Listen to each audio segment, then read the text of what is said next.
და მე რა უცხარი იცი თუ არის შვენიერები და რაღაცები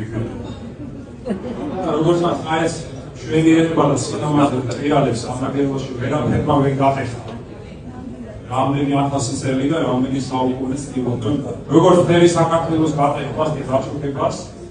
ასევე სამაგეროს როგორც საქართველოს თავის ერთ-ერთი უდიდესი და უშენიერესი ფაქტი აი ამ შვენიერებმა ამ ეშხმა სილამაზე დიდმა კულტურამ იმენა უნუსხა მე ანუქეშა ვარდრეკელი ვარდრეკელი და ლევარდენბერგი კიდევ ამის დასწრული ასე ვენ ახდეს ისე ამით არ ცნობილები ეს ჩვენს სამშობლოში და არ მოგიშალოთ მე ერთმანეთი გავახაროთ ჩვენი ისეთი ჩვენი შვენიერი სახურების შვენიერი ცხოვრების ის მოსწავლე